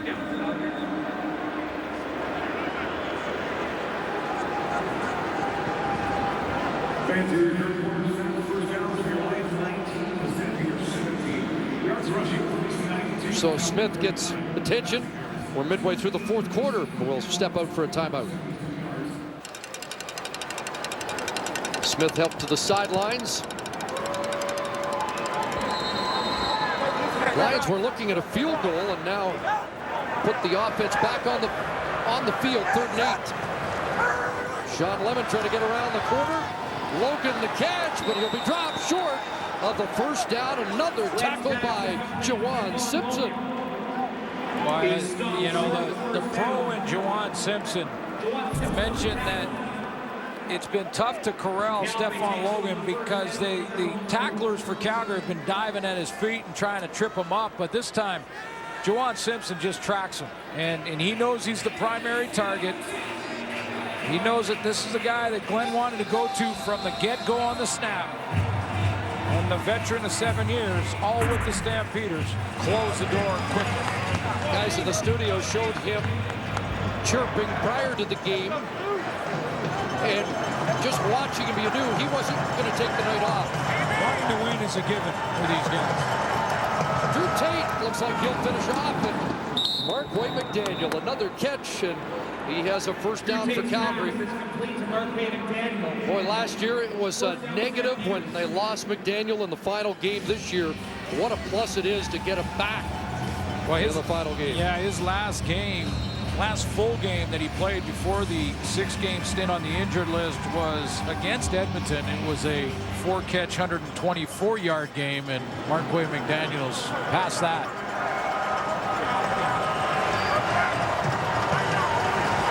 He'll lead the Stampeder receivers in 2014. Anthony Parker a catch, and he gets nailed. There's Hoffman Ellis with a heavy jolt to separate Parker from the football, but it goes out untouched by another Lion. I adjusted my shoulder pads after that one. I was right down from our location, and that was solid on that spin, and then shoulder first. But a good solid hit.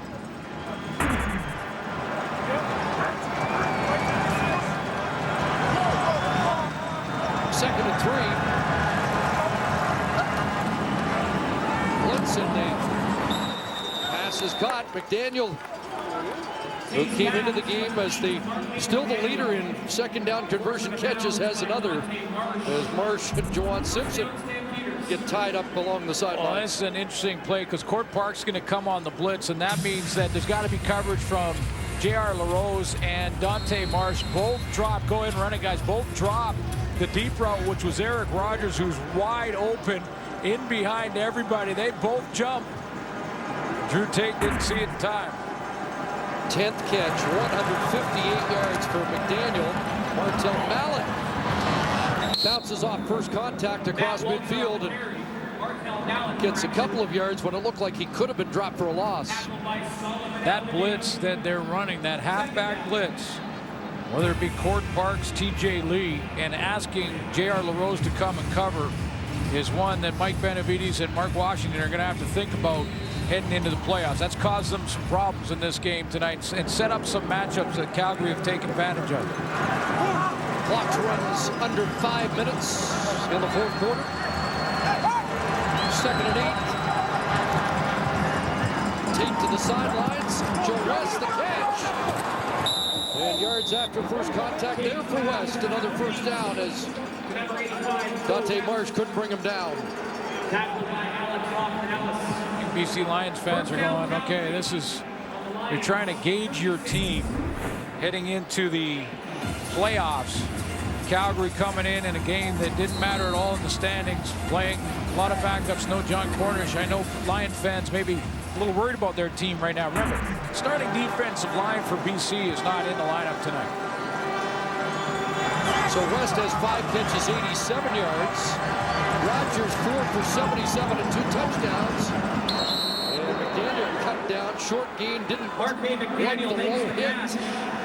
And comes up talking after his 11th grab, and Court Parks draws the ire of the Stampeders. Chris Alex Bazzi, 10 sacks, 9 tackles for losses, not in the lineup for the Lions. Kareem Smith, 11 quarterback sacks, not in the lineup. I mean, you watch Drew Tate and Bo Levi Mitchell tonight go to work. Jabbar Westerman really the only starter in that rotation tonight. All basically backups. They haven't had much pressure on them all night long.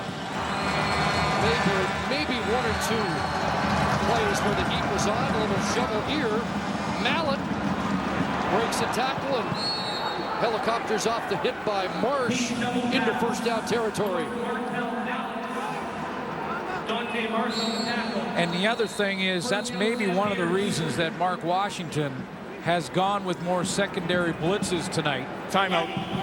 And, which have created that matchup where they've gotten in trouble, a couple of Eric Rogers touchdowns when they've asked J.R. LaRose, good safety physically in the middle, but don't want to get him too many times in man-to-man. So Court Parks goes on that blitz. It means LaRose has to go over and cover. Maybe more halfback blitzes from Mark Washington because they don't have their starting D-line to get pressure with 4. Be interesting to see how they evaluate this, because they were looking for positives. They were looking for some momentum. They moved the football on offense, but the defense that's been the strength of this team all year long hasn't had a lot of answers for Calgary. And yet, as you have mentioned, they're doing it with basically 5 rookies in the defense. So how do you gauge it? And no Adam Bighill. 1st and 10. Fake to Mallett, throw across, and guess who? 12th catch. Marquay McDaniel brought down by Hoffman Ellis. Not sure how deep this roster goes. It's limited rosters, but I might be looking to get number 16 out of there if I'm the Calgary Stampeders. That's a good day's work. Yep. Marquay, and you're back, and we can see that. And 12 for 170 at the 3-minute warning. We'd give you the rest of the night off. Give me that 3 minutes off. He doesn't want to leave the field now, though. What a great night for Marquay McDaniel here in Vancouver tonight.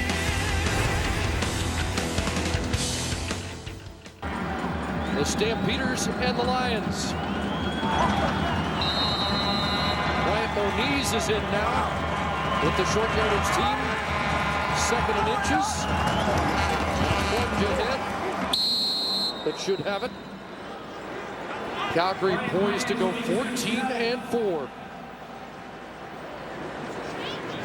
10th straight playoff year, and have not lost 2 consecutive games since week 2 and 3 of 2012. That is consistency under the guidance of John Hufnagel.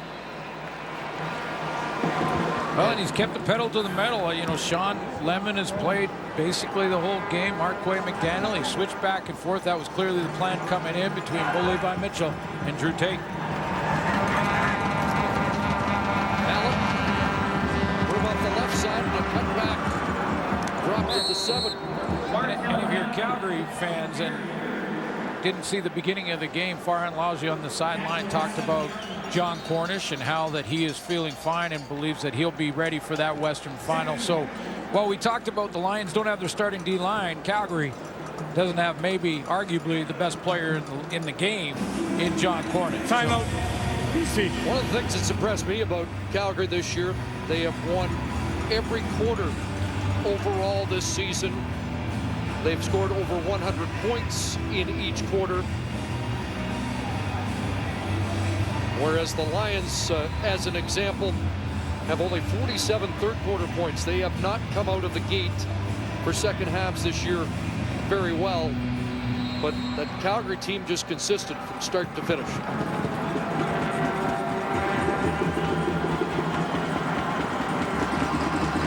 Second and 6. Stamps in the score zone. Short drop into the end zone. Incomplete. Looking for Anthony Parker. Dante Marsh has been in the middle of it all night long in his return to the Lions lineup. Has an interception tonight. He's in good position there on that out route. So Paredes back on. Trying to make it a 17-point lead.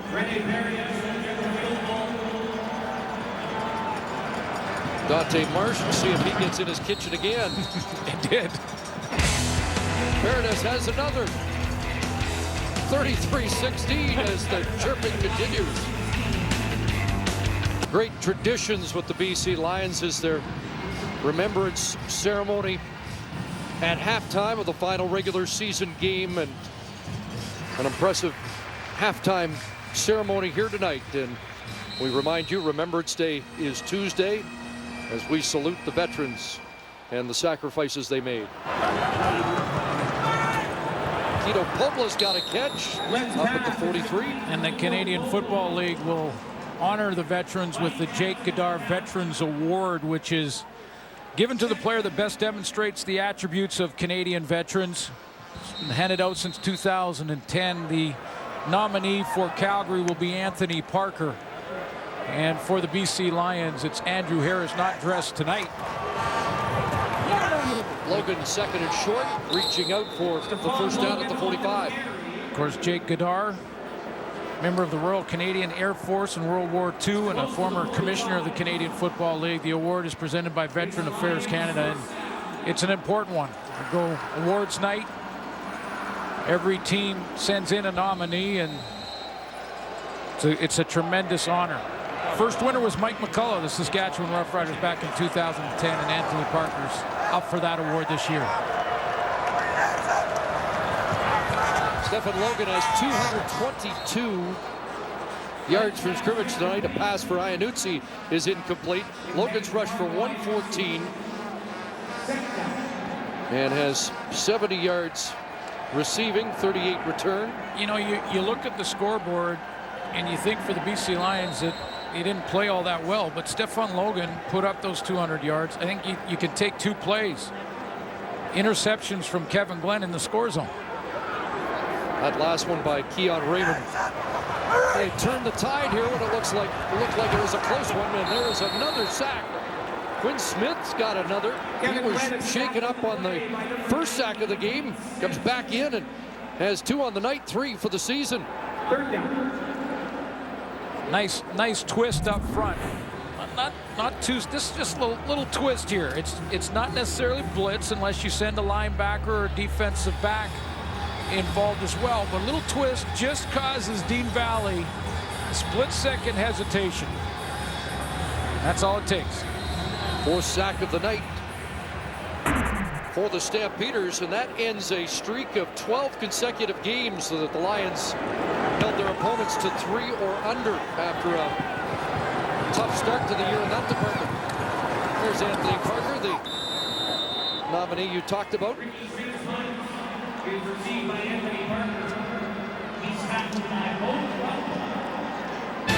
Well, week 10 of the 2014 NFL season continues. Sunday Night Football. Bears head to Green Bay. Key game for Mark Trestman's crew as they take on the Packers. 7 Eastern, 4 Pacific on TSN. Looking forward to Hamilton and Montreal tomorrow. We'll be at Mosaic for the final game of the regular season. And we'll know who crosses over after that one. And where they're going.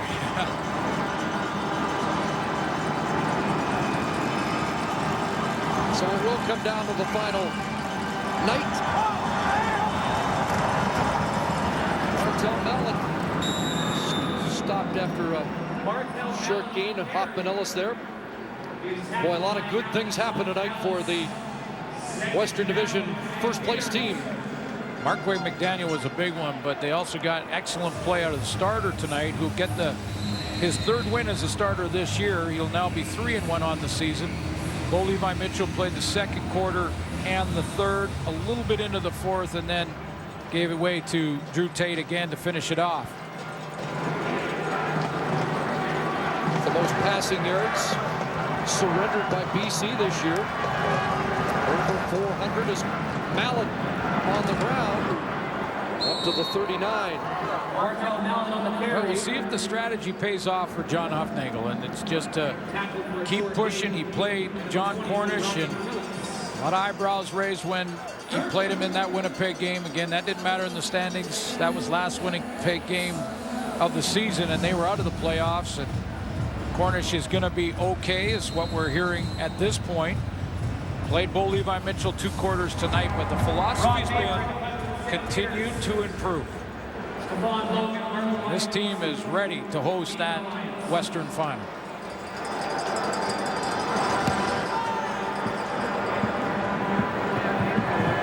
Iannuzzi at the 36. Strung out there and brought down inside the 25. 20 seconds left as the Calgary Stampeders get set to post a 15-3 record once again. Absolutely, and a Stampeder record on the road with 8 wins on the season, and that's best ever in Calgary history. 15-win season for John Hufnagel, but he will tell you, when we showed you that board earlier, the 1 championship only, this great winning record, and the first place finishes. Let's get that 2nd one. I was going to say, he'll be very happy with everything that unfolded tonight, but there's a lot of work to be done. John Hufnagel's still got 2 more games to win in 2014. Travis Partridge will finish it up, and he'll get taken down. So there's another sack, and is that Quinn Smith? It is the 3rd of the game for Quinn Smith, the rookie defensive tackle out of Concordia. Take a bow.